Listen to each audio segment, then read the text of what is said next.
Imamu Omar Athmani alihusishwa na ulaghai wa safari za Wakenya kwenda Hajj nchini Saudi Arabia atajua hatima yake endapo ataachiliwa au la hapo kesho.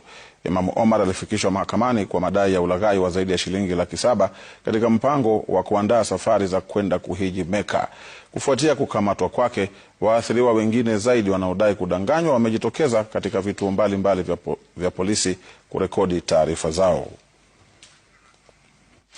Omar, umeshtakiwa na kosa la kupokea pesa.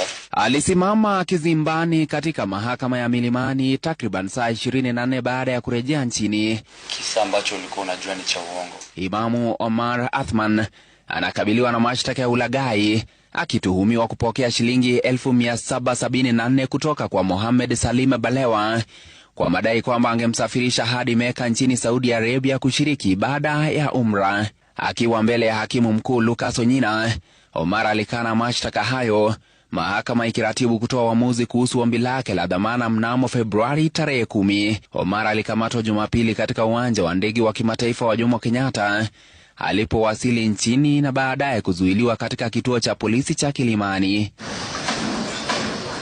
Kufuatia kukamatwa kwake, waumini kadhaa kutoka maeneo mbalimbali nchini wamejitokeza na kuwasilisha malalamishi sawia, wakidai walihadaiwa katika mpango unaohusishwa na safari za hija na umra.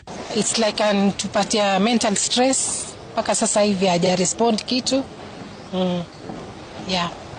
Paka sasa hivi tuko na nini, mabag zetu ziko hapo, hata hatuja unpack, na alitutumia visa to make it worse. Supposed to travel on 28th of December. By 27th of December nothing had happened. Sasa nikampelekea message, nikamwambia leo ni 27, we're supposed to travel tomorrow and you've not told me anything.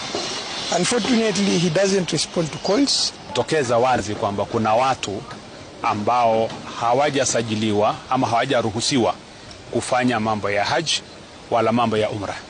Watu hawa wasunguka wakilaghai watu pesa zao na wanapeana offers ambaye hakuna, kwa sababu watu wapeana offers bei mzuri, wanaonyesha watu makazi mazuri, kila kitu kizuri, lakini kusema kweli wanaposhika mapeni za watu hawapatikani tena. Miongoni mwa walalamishi hao ni wanafunzi wa vyuo vikuu wanaodai walimkabidhi imamu huyo zaidi ya shilingi laki 8, lakini baadaye alitoweka siku chache kabla ya safari yao iliyokuwa imepangwa. The students were paying $100 to his account so that he can secure the visa.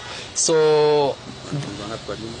the total number of students are around 37 students ambao they subscribed to this plan. Tunawaomba wa Kenya, hasa Waislamu, jambo hili la ibada tufuateni taratibu inazosifaa. Tuulizeni wale watu ambao wanafaa kufanya mambo ya haji. Hii sio mara ya kwanza Omar Athmani kukabiliwa na tuhuma za kuwahadaa waumini kuhusu safari za haji na umra. Ben Kirui, runinga ya Citizen, Nairobi.